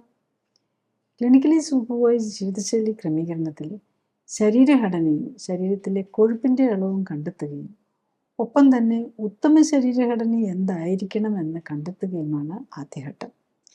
രണ്ടാമതായി, രക്തപരിശോധനകൾ നടത്തി ഹൃദയം, രക്തക്കുഴലുകൾ, ലിവർ, കിഡ്നി തുടങ്ങിയ അവയവങ്ങളുടെ ആരോഗ്യസ്ഥിതിയും ഇമ്മ്യൂൺ സ്റ്റാറ്റസും ഹോർമോണുകളുടെയും പോഷകങ്ങളുടെയും ലെവലും ശരീരത്തിന് ചേരുന്ന ഭക്ഷ്യവസ്തുക്കൾ ഏതൊക്കെ എന്ന് മനസ്സിലാക്കാൻ ശ്രമിക്കുകയുമാണ്. മൂന്നാമതായി, ഉത്തമ ശരീരഘടനയിൽ എത്താനായി വേണ്ട ജീവിതശൈലി ക്രമീകരണങ്ങളാണ്. രോഗിയുടെ പ്രത്യേകതകൾ അനുസരിച്ച് ഉത്തമ ന്യൂട്രീഷനും വ്യായാമവും നൽകുന്നതിനൊപ്പം ശരീരത്തിലെത്തുന്ന വിഷാംശം കുറയ്ക്കാനുമാണ് ഇതിൽ ശ്രമിക്കുന്നത്. ശരീരകോശങ്ങൾക്ക് ഉത്തമമായി പ്രവർത്തിക്കാൻ ആവശ്യമായ സാഹചര്യം ഒരുക്കുന്നതിലൂടെ ജീവനാധാരമായ മെറ്റബോളിക് അഥവാ രാസപ്രവർത്തനങ്ങളുടെ സമതുലിതാവസ്ഥ വീണ്ടെടുക്കുകയും നിലനിർത്തുകയുമാണ് ലക്ഷ്യം. ജീവിതശൈലി ക്രമീകരണത്തിലൂടെ രക്തയോട്ടവും മെറ്റബോളിക് പ്രവർത്തനങ്ങളും ഹോർമോൺ ബാലൻസും ഇമ്മ്യൂണിറ്റിയും ശരീരഘടനയും ഉത്തമമാക്കാനും നിലനിർത്താനും കഴിഞ്ഞാൽ ഒട്ടുമിക്ക ജീവിതശൈലി രോഗങ്ങളെയും പ്രതിരോധിക്കാനാവും. മാത്രമല്ല, വർഷങ്ങളായി മരുന്ന് കഴിക്കുന്നവർക്ക് പോലും രോഗം മൂർച്ഛിച്ച് അവയവങ്ങൾ തീരെ നശിക്കുന്നതിന് മുൻപെങ്കിലും കേടായ ശരീരകോശങ്ങളുടെ പുനർനിർമ്മിതിക്ക് ആവശ്യമായ പോഷകങ്ങൾ നൽകാനും വിഷാംശം ശരീരത്തിലെത്തുന്നത് തടയാനും ശരീരകോശങ്ങളെയെല്ലാം ഉത്തേജിപ്പിക്കാൻ ഉതകുന്ന വ്യായാമത്തിലൂടെ എല്ലാ ശരീരകോശങ്ങൾക്കും വേണ്ട രക്തയോട്ടം ലഭിക്കുന്നു എന്നുറപ്പാക്കാനും വേണ്ട ജീവിതശൈലി ക്രമീകരണത്തിന് തയ്യാറായാൽ പ്രമേഹവും പ്രഷറും ഹൃദ്രോഗവും അലർജിയും ആസ്മയും ആർത്രൈറ്റിസും ക്യാൻസറും പോലുള്ള ഒട്ടുമിക്ക ജീവിതശൈലി രോഗങ്ങളിൽ നിന്നും അവയ്ക്കായി കഴിക്കുന്ന മരുന്നുകളിൽ നിന്നും വേണ്ടിവരാവുന്ന ഓപ്പറേഷനുകളിൽ നിന്നും ഒക്കെ മോചനം നേടാനും കഴിയുന്നതേ ഉള്ളൂ. Next, clinically supported lifestyle correction കൊണ്ട് ഈ കൊളസ്ട്രോളും അല്ലെങ്കിൽ ട്രൈഗ്ലിസറൈഡ് കൂടുതലുള്ളത് അങ്ങനെയുള്ള പേഷ്യൻസ്, അപ്പോൾ അതിന് മാത്രമല്ലല്ലോ, അവർക്ക് മിക്കവാറും പ്രഷർ ഉണ്ടാകും, ഡയബറ്റിസ് ഉണ്ടാകും, ഹാർട്ട് ഡിസീസ് ഉണ്ടാകും, പലപ്പോഴും പലരും കിഡ്നി പ്രോബ്ലം ഓൾറെഡി തുടങ്ങിയിട്ടുണ്ടാകും, ഫാറ്റി ലിവർ ഉണ്ടാകും, ആണുങ്ങളാണെങ്കിൽ പ്രോസ്റ്റേറ്റ് പ്രോബ്ലംസ് തുടങ്ങിയിട്ടുണ്ടാകും. പിന്നെ മൾട്ടിപ്പിൾ പ്രോബ്ലംസ് ആയിട്ടായിരിക്കും ഈ ജീവിതശൈലി രോഗങ്ങളെല്ലാം ഒരു മിഡിൽ ഏജ് ആ സമയത്താണല്ലോ തുടങ്ങുന്നത്. അപ്പം മിക്കവാറും ഒരു രോഗമൊന്നും ആയിരിക്കില്ല, മൾട്ടിപ്പിൾ രോഗങ്ങളുണ്ടാകും. അപ്പം നമ്മൾ ഇതിൽ ചെയ്യുന്നത് എന്താണെന്ന് വെച്ചാൽ, നമ്മൾ ഈ clinically supported lifestyle correction കൊളസ്ട്രോളിനെ അല്ല ഫോക്കസ് ചെയ്യുന്നത്. നമ്മൾ ഫോക്കസ് ചെയ്യുന്നത് നമ്മളുടെ മെറ്റബോളിസവും ബോഡി കോമ്പോസിഷനും ഇമ്മ്യൂണിറ്റിയും കറക്റ്റ് ചെയ്യാനായിട്ടാണ്. അപ്പോൾ അതിനായിട്ട് നമ്മൾ യൂസ് ചെയ്യുന്നത് സ്പെഷ്യൽ ന്യൂട്രീഷനും സ്പെഷ്യൽ ഫോം ഓഫ് നമുക്ക് രോഗികൾക്കാണെങ്കിലും ചെയ്യാൻ പറ്റുന്നത് പലരും ഇവരൊക്കെ പലപ്പോഴും ആർത്രൈറ്റിസും ഒക്കെ ഉണ്ടാവും ഈ രോഗികൾക്ക്. അതെല്ലാം അവർക്കൊക്കെ പറ്റുന്ന പോലെയുള്ള എക്സസൈസും, അത് ബേസിക്കലി കിടന്നുകൊണ്ടല്ല ഇരുന്നുകൊണ്ട് ചെയ്യുന്ന എക്സസൈസുമാണ്. പിന്നെ ഒപ്പം തന്നെ ടോക്സിൻസ് കുറയ്ക്കാനുമാണ്. അപ്പോൾ ടോക്സിൻസ് നമ്മുടെ ബോഡിയിലുള്ള ടോക്സിൻസ് പുറത്ത് കളയാനും പിന്നെ നമ്മൾ ഫുഡിലൂടെയൊക്കെ ഉള്ളിലേക്ക് ചെല്ലുന്നത് കുറയ്ക്കാനും വേണ്ടിയാണ്. അപ്പോൾ ഇതിനായിട്ട് നമ്മൾ സ്പെഷ്യൽ ഫുഡ്, കാരണം നമ്മളുടെ സാധാരണ ഫുഡിൽ നിന്ന് നമ്മളൊരു 2000 കാലറി എങ്കിലും ഉണ്ടെങ്കിൽ നമ്മളെല്ലാ ന്യൂട്രീഷനും ഒപ്പിക്കാൻ പറ്റുള്ളൂ. നമ്മൾ കുക്ക് ചെയ്ത് നമ്മൾ വീട്ടിൽ എത്ര നമ്മൾ ഡയറ്റീഷ്യനാണെങ്കിലും ഡോക്ടറാണെങ്കിലും ഒക്കെ നോക്കി ചെയ്താലും കാലറി കുറച്ച് എല്ലാ ന്യൂട്രീഷനും ഒപ്പിക്കാൻ പറ്റില്ല. അപ്പം അതിനു വേണ്ടി നമ്മൾ സ്പെഷ്യൽ ഏറ്റവും ലോ കാലറിയിൽ ഒരു 650 കാലറിയിൽ ഒരു ദിവസത്തെ ഫുഡ് എത്തിച്ച്, പ്രത്യേകിച്ചും ഓവർ വെയ്റ്റ് ഉള്ളവർക്കാണ്. അപ്പോൾ ആ ഓവർ വെയ്റ്റും കൂടെ കുറയ്ക്കണമെന്നുണ്ടെങ്കിൽ നമ്മളുടെ ബോഡിയിലെ ഫാറ്റ് എടുത്ത് യൂസ് ചെയ്ത് പോയാൽ മാത്രമേ പറ്റുള്ളൂ. ഓവർ വെയ്റ്റും കൂടെ ഉള്ളതുകൊണ്ടാണല്ലേ ഈ കൊളസ്ട്രോൾ ഇങ്ങനെ കൂടി നിൽക്കുന്നത്. അവർ കൊളസ്ട്രോളും ട്രൈഗ്ലിസറിൻ്റെ മെക്കാനിസത്തിൽ വന്നിരിക്കുന്ന പ്രോബ്ലം. യൂഷ്വലി ഈ കൊളസ്ട്രോളിനൊക്കെ ഈ ഡിസ്ലൈപ്പിഡിയമിക്ക് വേണ്ടി മരുന്ന് കഴിക്കുന്നവർക്കൊക്കെ ആണെങ്കിലും വിതിൻ 2-3 വീക്ക് കറക്റ്റായിട്ട് ചെയ്യുന്നവർക്കാണെങ്കിൽ വളരെ ഫാസ്റ്റായിട്ട് ഇതിൻ്റെ മരുന്ന് കുറച്ചുകൊണ്ട് വരാൻ പറ്റുന്നു. അപ്പം 3-4 മരുന്നുകളൊക്കെ കഴിക്കുന്നവരെയും കാണാറുണ്ട് ഈ ട്രൈഗ്ലിസറൈഡിന് വേണ്ടിയിട്ട്, കൊളസ്ട്രോളിന്. എന്നാലും 300-ലൊക്കെ ആയിരിക്കും ചിലരൊക്കെ കാണാറുണ്ട് 1500-2000 ഒക്കെ ട്രൈഗ്ലിസറൈഡ് നിൽക്കുന്നത്, അത്രയ്ക്ക് കൂടുതലുള്ളവർ അങ്ങനെയുണ്ട്. ഡിസ്ലൈപ്പിഡിമിയ എക്സ്ട്രീം ഫോംസ്, കൊളസ്ട്രോളും കൂടുതലായിരിക്കും. ഇങ്ങനെയൊക്കെ ഉള്ളവർക്ക് പോലും വിതിൻ 2 to 3 വീക്സിൽ നമ്മൾ മരുന്നും കൂടെ കുറച്ചുകൊണ്ട്, മരുന്നെല്ലാം എടുത്തിട്ട് അങ്ങനെ നിൽക്കുന്നവർക്ക് മരുന്നും കൂടെ കുറച്ചുകൊണ്ട് വന്ന് ട്രൈഗ്ലിസറൈഡും കൊളസ്ട്രോളും ഒക്കെ കുറയ്ക്കാൻ പറ്റും. അത് മാത്രമല്ല, അതിനൊപ്പം തന്നെ നമുക്ക് മറ്റുള്ള അസുഖങ്ങൾ എന്തെങ്കിലും ഉണ്ട്. ഇപ്പോൾ ഡയബറ്റിക് പേഷ്യൻസ് ആണ്, ടൈപ്പ് 2 ഡയബറ്റീസ് ആണ്, ഡയബറ്റീസിൻ്റെ മരുന്ന് ഫസ്റ്റ് ഡേ തന്നെ നിർത്താൻ പറ്റും. കൊളസ്ട്രോൾ നമ്മൾ നോർമലുള്ളവർക്ക് മാത്രമേ കുറയ്ക്കാൻ പറ്റുള്ളൂ. വൺസ് ബ്ലഡ് ലെവൽ കൊളസ്ട്രോളിൻ്റെ ലെവൽ നോർമലേക്ക്, ട്രൈഗ്ലിസറൈഡ് നോർമലായി കഴിഞ്ഞിട്ടായിരിക്കും കുറച്ച് തുടങ്ങുന്നത്. യൂഷ്വലി ചിലരുടെയൊക്കെ ഈ മരുന്നൊക്കെ കഴിച്ചുകൊണ്ടിരിക്കുമ്പോൾ ഓൾറെഡി നോർമലായിരിക്കും. അപ്പോൾ അവർ ഡോസും കൂടെ കുറയ്ക്കാൻ തുടങ്ങും ഒരു 2-3 ഡേയ്സ് കഴിയുമ്പോഴേക്കും. ഇനി അല്ല, ആദ്യം നോക്കുമ്പോൾ ഈ മരുന്നൊക്കെ കഴിച്ചിട്ടും കൂടി നിൽക്കുന്നവരാണെങ്കിൽ തന്നെ ഒരു 8th ഡേ വരുമ്പോഴേക്കും കുറഞ്ഞിട്ടുണ്ടാകും. അപ്പോൾ നമ്മൾ സ്ലോ ആയിട്ടാണ്. കൊളസ്ട്രോളിൻ്റെ മരുന്നൊന്നും നമുക്ക് പെട്ടെന്ന് നിർത്താൻ പാടില്ല. പെട്ടെന്ന് നിർത്തിക്കഴിഞ്ഞാൽ അത് ഷൂട്ടപ്പ് ചെയ്യും. കാരണം നമ്മൾ ആ ഫ്രീ ആക്കുകയാണല്ലോ. ഇത്രയും നാളും ബ്ലോക്ക് ചെയ്തിരുന്ന മെക്കാനിസംസ് എല്ലാം ഒരു റാപ്പിഡ് ഫയർ പോലെ വരും. അപ്പോൾ അങ്ങനെ വരെ ചെയ്യാൻ പാടില്ല. കൊളസ്ട്രോളിൻ്റെ മരുന്ന്, BP, ഡയബറ്റീസിൻ്റെ മരുന്ന് നമ്മൾ കൺട്രോൾ ചെയ്യുമ്പോൾ നമ്മൾ സഡനായിട്ട് സ്റ്റോപ്പ് ചെയ്യാം. ടൈപ്പ് 2 ഡയബറ്റീസ് ആണ്. പക്ഷേ ബാക്കി BPയുടെ മരുന്ന്, കൊളസ്ട്രോളിൻ്റെ മരുന്ന് ഒക്കെ നമ്മൾ നോക്കി പതുക്കെയാണ് കുറച്ചുകൊണ്ട് വരിക. Usually within a month lifestyle ഡിസീസിന് വേണ്ടിയിട്ട് എത്ര രോഗം ഉണ്ടെങ്കിലും അതിൻ്റെ എല്ലാം തന്നെ മരുന്ന് കുറച്ചുകൊണ്ട് വന്ന് നിർത്താൻ പറ്റാറുണ്ട്. പിന്നെ ഈ ഓർഗൻസ് ഒക്കെ തീരെ ഡാമേജ് വന്നു പോയിട്ടുണ്ടെങ്കിലാണ് നമുക്ക് BP സ്റ്റേജ് 5 കിഡ്നി ഡിസീസിൽ പോലും, അതായത് റീനൽ ഫെയിലിയറിലുള്ള പേഷ്യൻ്റ് 5 സ്റ്റേജിലെത്തിയവർക്ക് പോലും BPയുടെ മരുന്ന് പോലും കുറച്ചുകൊണ്ട് വന്ന് നിർത്താൻ പറ്റും. ചിലപ്പം ഒരു ഇടയ്ക്കൊക്കെ കൂടുമ്പോൾ മാത്രം ഒരു വൺസിനെ വയലൊക്കെ ആയിട്ട് ഒരു SOS ആയിട്ട് ഒരു ചെറിയ ഡോസൊക്കെ ചിലപ്പോൾ എടുക്കേണ്ടി വരും അങ്ങനെയുള്ളവർക്ക്. ബാക്കി പറയുന്ന പോലെ ചെയ്യുന്ന പേഷ്യൻസ് ആണെങ്കിൽ ഡെഫിനറ്റ്ലി നമുക്ക് കുറയ്ക്കാനും നമുക്ക് മരുന്നുകൾ നിർത്താനും പറ്റും എന്നുള്ളതാണ്. പിന്നെ ഇതിൽ പ്രോബ്ലം എന്ന് പറയുമ്പം ഇത് കാര്യം ശരിയാണ്, എല്ലാ രോഗവും ഒറ്റയടിക്ക് മാറുമെന്നുണ്ടെങ്കിൽ എളുപ്പമാണല്ലോ എന്നിപ്പം കരുതുമ്പം പലപ്പോഴും പേഷ്യൻസൊക്കെ ഈ ബൈപ്പാസ് പറഞ്ഞു വരും, TMT ചെയ്തപ്പോൾ പോസിറ്റീവായി. അതാണല്ലോ കൊളസ്ട്രോളും ട്രൈഗ്ലിസറൈഡും കൂടുതലുള്ളവർക്ക്. അല്ലെങ്കിൽ സ്റ്റെൻറ്റ് ആൻജിയോഗ്രാം പറഞ്ഞൊക്കെ കഴിയുമ്പോഴായിരിക്കും വരുന്നത്. ഈവൻ ചിലരുണ്ട് ബൈപ്പാസും സ്റ്റെൻറ്റും ഒക്കെ മൾട്ടിപ്പിൾ ടൈംസ് ഇട്ടിട്ട് പിന്നെ ഹാർട്ടിൻ്റെ ബുദ്ധിമുട്ടുകൾ കണ്ടിന്യൂ ചെയ്യുക, പിന്നെ ഒന്നും ചെയ്യാനില്ല, ആ നിലയിലെത്തിയവരും വരാറുണ്ട്. പക്ഷെ ഇവർക്കൊക്കെ അവരൊക്കെ ഒരു കെട്ട് മരുന്നും കഴിക്കുന്നുണ്ടാകും. ചിലർക്കൊക്കെ കാണാം 18 മരുന്നും 36ഉം 40ഉം ഗുളികകളൊക്കെയാണ് ഒറ്റ ദിവസം തന്നെ കഴിച്ചുകൊണ്ടിരിക്കുന്നത്. ഇതെല്ലാം നമുക്ക് വിതിൻ്റെ മന്ത് മരുന്നുകളെല്ലാം കുറച്ചുകൊണ്ട് നിർത്താൻ പറ്റും. മരുന്നില്ലാതെ പ്രഷറും കൊളസ്ട്രോളും ട്രൈഗ്ലിസറൈഡും ഷുഗറും ഒക്കെ കൺട്രോൾ ചെയ്യാൻ പറ്റണം. എന്നാൽ മാത്രമല്ലേ നമ്മൾ രോഗത്തിൽ നിന്ന് മാറുന്നുള്ളൂ. അല്ലെങ്കിൽ നമ്മളതൊക്കെ കഴിച്ചുകൊണ്ടിരിക്കുന്നത് നമ്മൾ അപ്പോഴും രോഗിയാണ്. അപ്പോൾ അതാണ് ഇതിനകത്ത് എയിം ചെയ്യുന്നത്. പക്ഷേ ഇത് ചെയ്യണമെന്നുണ്ടെങ്കിൽ ഒന്ന് ലൈഫ് സ്റ്റൈൽ കറക്റ്റ് ചെയ്യാൻ വില്ലിങ്നെസ് ഉണ്ടാകണം. ഫുഡ് കൺട്രോൾ ചെയ്യാനും മോഡറേറ്റായിട്ട് എക്സസൈസ് ചെയ്യാനും അതിന് ടൈം വേണം. പിന്നെ അതിനകത്ത് കുറച്ചൊരു എക്സ്പെൻസും വരുന്നുണ്ട്. അപ്പോൾ എക്സ്പെൻസിൽ തന്നെ എന്താ പ്രോബ്ലം എന്ന് ചോദിച്ചപ്പോൾ എല്ലാവർക്കും ഇൻഷുറൻസ് ഉണ്ടാകും, മെഡിക്കൽ ഇൻഷുറൻസ് ഉണ്ടാകും. പക്ഷേ ഇത് ലൈഫ് സ്റ്റൈൽ കറക്ഷനും മെഡിക്കൽ ഇൻഷുറൻസ് കിട്ടാനായിട്ട് ഇപ്പോഴും പ്രൊവിഷൻ ഇല്ല. പലപ്പോഴും ഗവൺമെൻറ് ഓഫീസ് ജോലിക്കാരെ ചില കമ്പനീസൊക്കെ കൊടുക്കാറുണ്ട്. അല്ലാതെ യൂഷ്വൽ ഈ മെഡിക്ലെയിം ഒക്കെ പോലെയുള്ള അതിന് സാധാരണ അവർ കൊടുക്കാറില്ല. അപ്പോൾ അതുകൊണ്ടുള്ളതാണ് പലപ്പോഴും. കാരണം ഒരു ഹാർട്ടിൻ്റെ പ്രോബ്ലം ആണെങ്കിൽ അവർക്ക് എത്ര മരുന്ന് വേണമെങ്കിൽ കിട്ടും, ഫ്രീ ആയിട്ട് കിട്ടുമായിരിക്കും. പലപ്പോഴും പല കമ്പനീസും പല ഈവൻ നമ്മുടെ ഫോഴ്സിലൊക്കെ വർക്ക് ചെയ്യുന്നവർക്ക് എല്ലാം ട്രീറ്റ്മെൻറ്റ് ഫ്രീ ആണല്ലോ.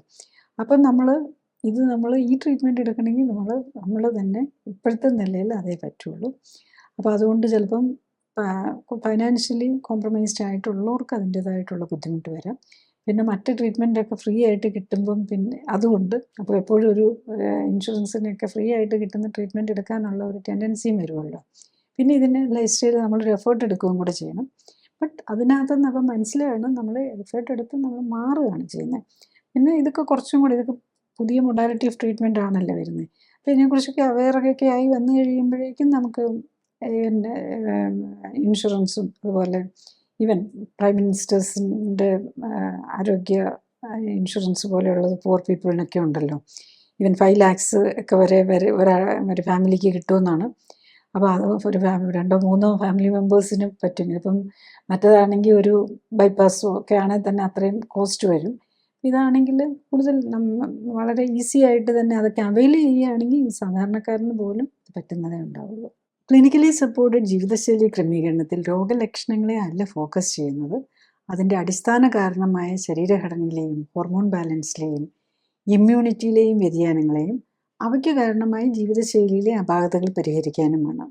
അതുകൊണ്ടാണ് ഏത് പ്രായത്തിലുള്ള ആൾക്കും ഒരേ സമയം വ്യത്യസ്ത രോഗങ്ങൾക്കും രോഗലക്ഷണങ്ങൾക്കും അസ്വസ്ഥതകൾക്കും ആശ്വാസം ലഭിക്കുന്നത്. രോഗമുക്തിക്ക് ആധാരം ഇമ്മ്യൂൺ സിസ്റ്റമാണ്. ഇമ്മ്യൂൺ സിസ്റ്റത്തിന് ഉത്തമമായി പ്രവർത്തിക്കാനുള്ള അവസരം ഒരുക്കുകയും അതിലൂടെ ശരീരത്തിൻ്റെ സെൽഫ് ഹീലിംഗ് പവറിനെ ഉത്തേജിപ്പിക്കുകയുമാണ് വേണ്ടത്. സ്വയം ജീവിതശൈലി ക്രമീകരിച്ച് ആരോഗ്യം ഉത്തമമാക്കി നിലനിർത്താനാണ് എല്ലാവരും ശ്രമിക്കേണ്ടത്.